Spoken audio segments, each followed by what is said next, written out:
Good evening, ladies and gentlemen. We will call the City Commission Workshop for the City of Deltona on Monday, October 25th, 2021 to order. May we have the roll call, please? Commissioner Villa Vasquez. Present. Commissioner King. Here. Commissioner McCool. She is on Zoom. Commissioner Ramos. Present. Commissioner Sosa. Here. Vice Mayor Bradford. She is excused. And Mayor Hersberg. Here. May we all please stand. Commissioner King, would you like to lead us in the Pledge of Allegiance? I pledge allegiance to the flag of the United States of America and to the republic for which it stands, one nation under God, indivisible, with liberty and justice for all. Thank you, sir. So this evening for our workshop, we have one item of business, and that is a discussion. The 10-year redistricting of commission district boundaries to coincide with the 2020 census. Mr. Paradise.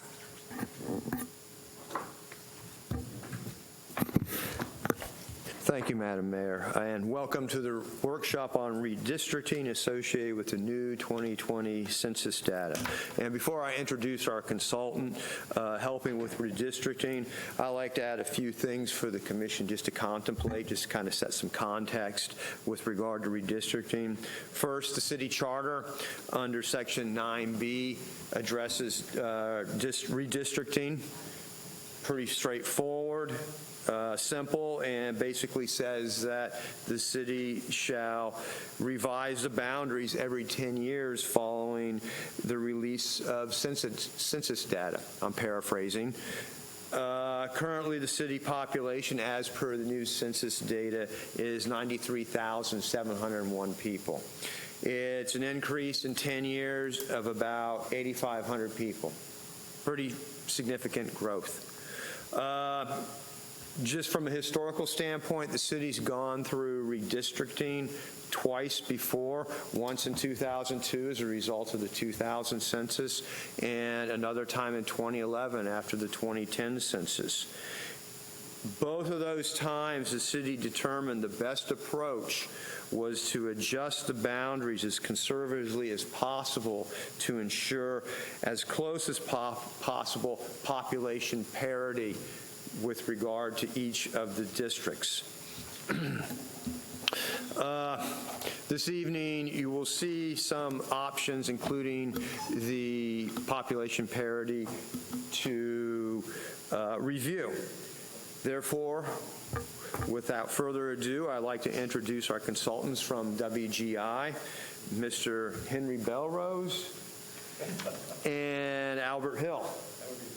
And Mr. Hill will be providing giving the PowerPoint presentation on redistricting. Thank you. Thank you, sir.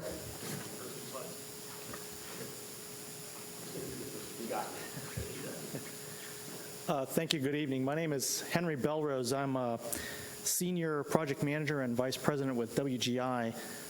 Tonight we're here to talk to you about your GIS support for your redistricting efforts. WGI is a national company, consultant support services for municipalities, covering anything from engineering services to planning to geospatial services.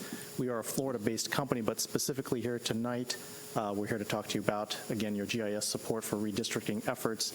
With me tonight is, again, Al Hill. He's our GIS manager for our transportation division. And at this point, I think I'll just turn it over to you, Al.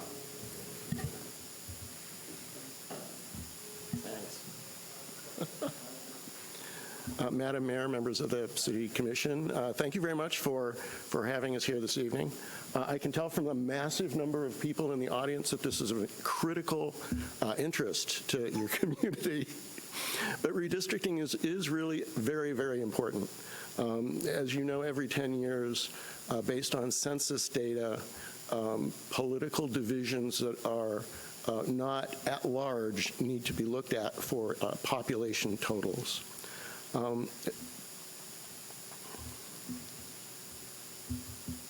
Okay, they lied when they said hitting the advance key doesn't work. Do it this way. This is embarrassing. Is there someone in the back that can help with the PowerPoint? That'll Got it. work. That works that way. All right, so redistricting is governed by state and federal regulations and by your city charter, as Ron Paradise pointed out earlier. Because the population growth varies district to district, each district needs to be looked at individually for population totals. So your city ordinance has one line that says every 10 years you need to look at your boundaries. This is great from a point of view of giving you an incredible amount of flexibility in how you approach this. So the census supports this effort in two ways. They provide geography that we use to work with, and they also provide a file every 10 years, the PL 94-171 file, that contains population totals and ethnicity information. The remainder of the census data, as far as economics and that sort of thing, will come out later. They release this as soon as they've got the numbers worked out as best as they can. A preliminary file came out in August, and a final file came out in September. In the case of Deltona, as Mr. Paradise pointed out, your population went up about 9%, which means that broken down by current districts, your numbers are a little bit out of whack by district. Ideally, you'll have 15,616 people in each district. That would be perfect. This geography is the key. If you're not familiar with census geography, there are 3 levels of census geography, and we use blocks. Blocks are the smallest level of census geography that's provided. So a block is typically a city block. There are some regulations about the number of people that can be in a block. There's got to be a number that allows someone looking at census data to not be able to point at someone and says, this census data is you, right? There has to be enough people in a block so that it's sort of homogeneous. And the census geography typically is supposed to follow visible features: streets, streams, municipal boundaries, county boundaries, things of that nature. Though as soon as you annex something, it could cross over into another block. And there are a couple of census blocks that do not conform with your municipal boundary. So that number that was quoted as the population of Deltona could change slightly because people are not evenly distributed across the census block, right? So the PL 94-171 file is really very large, and it's somewhat complicated because it's got so many ethnic breakdowns, which are not necessarily as important here as they are in some other places. But we take this census data and we merge it with the census geography to allow us to do the analysis that's required. So again, I mentioned there's 3 levels of census geography. The largest is census tracts. Those census tracts are further subdivided down into block groups, and then those block groups are subdivided down into individual identifiable blocks. And the census geography can be aggregated up to the tract level for some forms of planning and analysis work. So currently, the numbers that are shown on your screen here are the population numbers according to the 2020 census for each current district. So you can see, for instance, that District 6 has got 15,191 people. District 3 has got 16,069. These are the numbers we're starting with and looking at how to get the population to be plus or minus about 1% equal across each of your districts. So there's some important policy decisions you all need to make, hopefully this evening, so that we can move forward. We have some special considerations that we want to work within, and in some cases that we have to work within.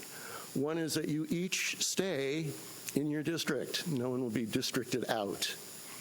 So we will take the census geography where your residence is, and we will lock that to your current district so that that cannot be changed.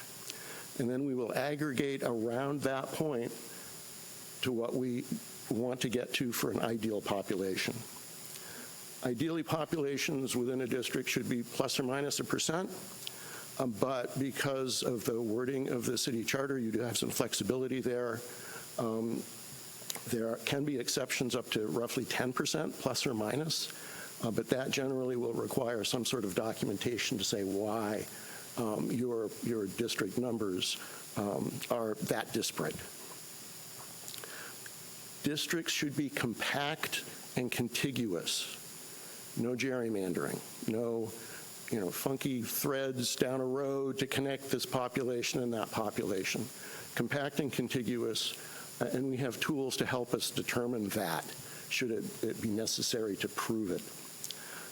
We want to try to keep large concentrations of minority populations together. That's a special consideration for any jurisdiction doing redistricting. That's not necessarily an issue here. Districts should be nonpartisan. And I am Swiss, so we're totally neutral. And we want to respect communities of interest.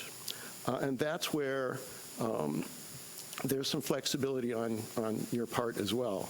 Because a community of interest is any geographically connected population that shares common interests. They could be social interests, they could be economic interests, they could be a significant neighborhood or homeowners association that you want to keep together as a block. It could even be municipal service districts. This is something that we would work with your planning people to identify, or that you could have members of the public identify for us. Earlier I mentioned ethnic population. Your ethnic populations for Black and Hispanic populations are very, very evenly distributed across the municipality. The numbers shown on your screen are percentages based on total block populations. And you can see from the graphics that they are very balanced already. There's no significant concentrations that we would need to be concerned with. So an important policy decision is, should a district be underpopulated or overpopulated based on expected population changes over the next decade, or perhaps over the next couple of years? Or should they be drawn to approximate population equality within plus or minus 1%? And why that is potentially a question for you all, we received from your planning folks a list of anticipated growth, things that were already in the pipeline, either currently under construction or planned. And we identified where those were by district to determine what the potential population growth could be. And you see that on the graphic, the majority of the growth currently is in District 6. And that District 6 population potentially over the next few years, if all of this planned growth were to go into effect, could rise by potentially a population of over 4,000 people. So earlier before the meeting, the question was that 9% growth normal? You have potentially a great deal of growth coming in the next few years. And do you want to consider that potential growth now? You can see from the graphic there's 19 different developments, residential developments going in. Again, the majority in 6, though the largest one with 601 units, multifamily units, is 11, reference number 11, which is in District 2. So again, for decisions hopefully to be made tonight, should we preserve the core of each current district, which we would recommend to avoid potential voter confusion?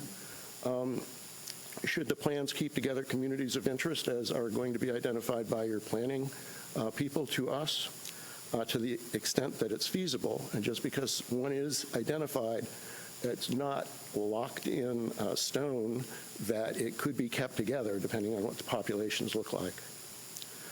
Should you want a single proposed map to be prepared to decide on, or would you like two or more potential plans to be generated for you to pick from? In my experience, the more plans you have, the more difficult it is to make a cohesive decision. But again, that's up to you. And do you want to include the public in this process?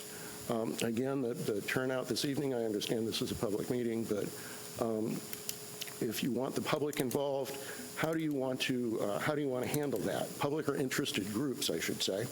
And that could be based on a web-based survey that we could generate and you could have on your website to seek citizen input. It could be an enhanced web presence, a page discussing the redistricting process, again, on your website. Will you accept potential plans from outside agencies? A citizen that perhaps wants to come up with their own plan, do you want to entertain that? Do you want your plans, one or multiple plans, plotted out and put on poster board for exhibit, say, in the entrance to the city offices here, or in some other public venue like your local library? Or once plans have been designed, do you want people to be able to vote on those plans so that you have some citizen input before you make a decision yourselves? So again, the Census Bureau delivered the data, the final data, in early September. The original draft data that came out in August and the data that came out in September for the city was identical. There were no changes that we were able to identify. Typically, jurisdictions are given 6 months to redistrict from the date of receipt of that data, which would mean January or February, depending on the initial release date or the final release date. February 2022, however, should be the deadline to complete redistricting, and I feel that you probably want to do it in advance of that date, and we should be able to produce a plan or plans for you so that you can make that decision early. Once a plan is picked, a legal description's got to be generated. We recommend 2 forms of that legal description, one a machine-based, based on census blocks, and one based on a meets and bounds description that a surveyor would write. And I understand you have a surveyor under contract that we would work with to help generate that meets and bounds description. We will also provide your city planning folks a copy of the digital data of the new district boundaries and all of the population data that was used to create those. So again, things to consider. Ideal population, 15,616 people per district, plus or minus a %. Planned growth, do you want to take that into consideration? And how do you want to approach public participation? So thank you very much. I'm happy to answer questions or answer any comments that you might have. Okay, commissioners, do you have any questions for our consultant? And I have a couple. And I'm just kind of looking at, you want to be fair and equitable in distribution. And I guess my question before we go any further would be for our planning department, when you are looking at these potential units that are coming in and the potential increase in population, what I can just see from the data is District 4 right now has the greatest number of residents, followed by District 3. District 3 is going to grow very little. District 4 will grow also very little. District 5 is pretty much landlocked. It's going to be, give or take what it is. But right now, your lowest population is District 5. That's only going to grow by like 500 some units. And then if you look at District 6 is second lowest, but that has the largest potential for growth. And I know that in District 6, 6, we have a lot of houses that are coming online, and I would say, what kind of a time frame are we looking at for this new population to come in? Are we looking within the next year, within the next 2 years, or are we shouting out for like 5 years down the road? I would say 5 years down the road. And, as we remember, as part of the real estate boom in the aughts, there is a possibility it can dry up. Right. But I think 5 years is a pretty good number. Construction's tough nowadays with the cost of labor and material and the availability as well, independent of, larger macroeconomic trends. So the projects that you have listed, how many of those are anywhere near completion in the next year? I would anticipate that probably none of them would be complete within a year, based on the size and scope of these projects. Not Hampton Oaks either? I don't think they're going to be built out in a year, no. So maybe 2 years. Probably at minimum. Okay. We've got some of these smaller projects like Island Walk South that could probably, build out in the next 2 to 3 years. They're not as far along as Hampton Oaks is, though, but it's a smaller project. Madam Mayor, yes. If I can address this also. What Ron has shown on the map are things that are currently in process. There have been a number of discussions. For instance, Pastor Bradley is looking at an affordable housing project that's not on this map. That would be a significant number of units. There are other projects that are being discussed that are not in queue yet. So it's always very difficult to project out more than a year, certainly 10 years. But, with the availability, the old rule of thumb was if you have public sewer available, you will see development occur. And with the availability of sewer in the District 1, 5, and 6, I think you will see development occur in those 3 districts more so than some of the others. So just wanted to provide that information. Thank you. Yeah, just looking at by the projected population, it'll be that District 6 will be the largest district, followed by 2, 4, 3, 1, and 5. And then I guess my question would be right now, just looking at what I looked at before, the difference between your largest and smallest districts right now is 985 people, which falls within. I calculate about 6.5%. Mm-hmm. Yeah. So, you're falling within, not the you said the maximum boundary was 10%, right? Of deviation in districts, right? It was 10%. With justification, 10% Yes. could. We're looking at what you said, like six, yeah. Almost 7%. Yeah, because, Between the smallest and the largest. yeah, that's exactly, 5 and 4. yes. So, I got a difference of 985 people. So I think the question is,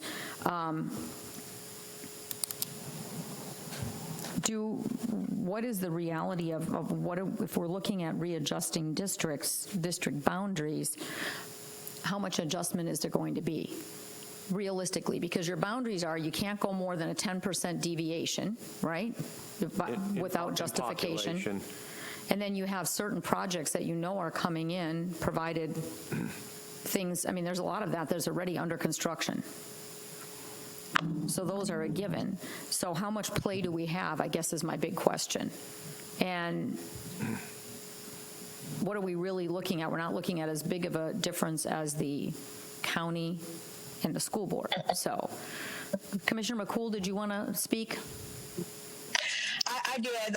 Madam Mayor, thank you. You were alluding to the questions that I wanted to ask. You know what I mean? What was staff recommendation, right? And based on economical or political reasons. That's what I want clarified, because it is, to me, a small number, and if it's not broke, don't try to fix it, because we'll have a bigger, surge. We don't know what growth is going to look like. I mean, I have found, maybe not many, but there are some abandoned properties also, right, that are listed. I don't know if we know how many abandoned properties there are out there also, or projects. So I would like to get just for future reference, get a better idea of what that is. So I'm asking what staff recommendation is. Thank you, ma'am. Mr. Peters, what was the staff recommendation? That's what Commissioner McCool is, believe, asking. Madam Mayor, full confession here. When Mr. Paradise provided the initial report, he had two options. I asked him, because of the fact that we were less than the 10% threshold, to give you all a third option of just leaving the district alone. And my personal recommendation would be just leave the district alone.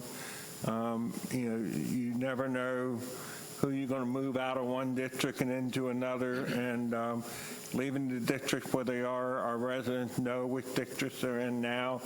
They would get to have another 10 years of knowing which district they're in, and I would just recommend leaving everything alone. Thank you very much, sir. I find this data extremely interesting. Thank you very much. Especially, I love this kind of stuff, and it's fascinating to me. But just looking at what potentially can be here, if those houses, especially in District 6 with such a surge, if those homes were relatively close to completion, that we would have a 4,000, population influx of 4,000 people in that district, I would say let's look closer. But if we're not looking at that within, realistically the next 5 years, are we doing a disservice by changing everything? Commissioners, any other questions? Madam Mayor, I'm sorry, I can't see or hear. No, that's okay. My only request is that, and I don't know, I didn't see it in my mailbox, but if that copy of that report, the presentation that they just did, if I could have a copy of that in my inbox in my office, that would be great. We can do that. Okay. So, Mr. Peters, what are you looking for from us this evening? Are you looking for a consensus to make a decision tonight to move this forward to a commission meeting? Yes, ma'am. In a workshop environment, you all cannot take a vote, but you can certainly give us consensus as to the direction you want us to move going forward. Commissioners, the direction that I'm hearing is I don't hear a lot of suggestions other than leave the districts as they are at this point. Am I correct in assuming that? Yes. Commissioner King? Commissioner McCool? Yes. Okay, so, sir, you have, as I can see it, your direction from this body, minus the vice mayor, to bring this forth to a commission meeting, leaving the current boundaries as they are. I would have one request, the same as Commissioner McCool's, Mr. Paradise, and I would also request, to me this is fascinating data. It drills into who Deltona, who we really are. And it drills into the population and everything, and I love this. And if we can have, something like this available for any future reference that we have for our residents, for everything else. I mean, I just think like the way the populations and the block populations are, it's really very, very interesting. From looking at Deltona as a city, thank you very much. Okay. Any other comments, Mr. Peters? Mr. Paradise? No, ma'am. Consultant, gentlemen? No? And commissioners? Is there anyone from the public that, yes, sir? Madam Mayor? Yes. I was going to say something. Commissioner King had a question, sir. Right, Commissioner? Ron, you said that we're not going to have any of these homes in the next year. Is that that's what you said, right? That growth is not going to happen? Not realized at its full potential, no. Okay. There may be a few houses that get built incrementally and get sold. You know, there'll always be those few houses that incrementally get built. But these projects, like Hampton Oaks, is 259 units. They're not going to build all those within a year. Right. So what are they, how are they projecting coming to a completion? How long is it going to be before some of these projects? I know we've got, the lots are ready to be built on down at Cortland. Yep. I know that, you know, Hampton Oaks is ready and they're doing stuff. Is it going to be 3 years? Will it be 5 years? I guess my point that I'm trying to get to is, if we leave everything the way it is right now, halfway through our next 10 years, are we going to see that 10% plus or minus at that point? And if so, what is the challenge that we are going to be looking at?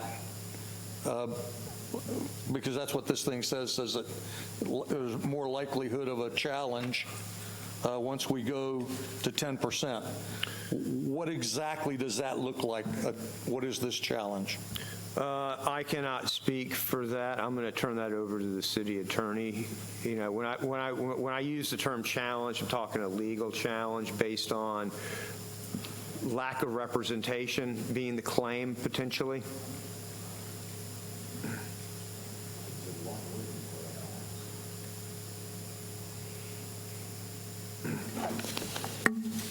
It's interesting. I went through the numbers myself, and listening to Ron just kind of confirmed what I think the commission has already decided. If you look at the map, your two light districts are 4 and 5. And 4 and 5 are the ones that are projected to grow probably the most over the next several years.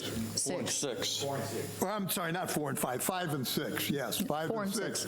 So as 5 and 6 grow, they move closer to an even distribution. And so if they grow within the next 5 years and pick up, let's say, as much as 1,000 each, they will effectively balance out the city. And then over the course of the next 5 years, well, you have to be somewhat of a wizard to predict 10 years in advance. So even though you might in year 7 or 8 be out of whack by as much as 10% in one particular district, the obligation at that point in time would be to wait till the next census, which is now a year or two down the road, and then make the adjustments at that time. So I think, based on what I understand and the information I have, I think your suggestion to leave things as they are now is right on the money. Okay. All right, thank you. Are there any members of the public that wanted to speak? Did anyone sign up? No, Madam Mayor. Okay, then we'll close the public comment portion. And Mr. Peters and you, Mr. Paradise, you have your direction. And if you can bring it, then what is our timeline for bringing this forward to the commission meeting? Whenever, do we have a designated timeline? February, isn't it? Yeah, what I would like to do, this needs to be adopted by ordinance with the legal descriptions drawn up. Ideally, we would have this on the one and only meeting in December for first reading, and then the following meeting or the month after in January, and then transmit this to the supervisor elections and then move forward. Thank you, sir. Okay, commissioners, are we all in agreement with that then? Okay, thank you very much. City Manager, do you have any comments this evening? Yes, ma'am. I just want to report that we had as you all know, we had an incredible job fair for the city. The job fair today far exceeded the city job fair. I just got a report from Mark Manning that several of the employers have already left. because they either ran out of packets. For instance, Duke, I think, had 75 packets, and they're out. A couple others received more than enough applications to fill their vacancies. Last I heard, we were well over 200 attendees. So I think we can say that the job fair conducted at the center today was a resounding success. And I want to thank everybody on staff, particularly Mark Manning and the Parks and Rec staff and the center staff for putting this together. Mark made a lot of phone calls reaching out to employers, and I think the employers were very impressed with our effort and with the results. So glad to report that. Thank you. Sorry, I stopped up there, and Commissioner Sosa was up there as well, and it looked like quite a few employers, a very good turnout. So, okay, no other comments? Yes, sir. I have something a little different. We don't normally do commissioner comments in I this understand evening. that. I just have one thing, and it's because of it's the city manager's review, and we didn't get a chance to discuss this before. I have an issue I'd just like to bring up real quick. If we Commissioners, do you want to let him bring the issue up? Because we don't normally do. I mean, him bringing it up and us making any decision, it's not going to matter. Yeah, we can't make a decision. I mean, we can give direction, but we can't vote on anything. I understand that. Okay. If we could just give direction. Okay. Okay. Yes, sir. Go ahead. Just for purposes, and I hear he's bringing something, but if it's something that we're going to take direction and it hasn't been on the agenda, does that create a challenge for us? Can you just give us an overview? Because again, what we're doing now, we don't have commission comments at workshops. And to open that up again, no disrespect intended, then the next commissioner that wants it and the next commissioner that wants it and again and again. So is this a pressing, urgent time? Unfortunately, yes, this is time sensitive. All right. Commissioners, are we going to allow this or not?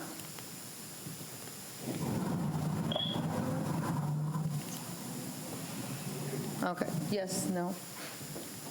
Again, it's not wanting him not to speak. I just think, again, at the end of the day, are we going to open a can of worms so that when any one of us here has something to speak, then are we setting a precedent? That's my only concern here. My only issue is the deadline of this thing is today. Of the city manager review? Yes. I mean, I can either send an email or we can just come to a consensus for today. Basically, his review is till October 31st. We're only on the 25th. There's another week left in his review cycle. I don't think that we should be cutting a week out of that review cycle. I think the review should be done November 1st, close of business. November 2nd is when it's due, not a week ahead of time. Okay, thank you, sir. Thank you for that information. Okay, commissioners, we are adjourned.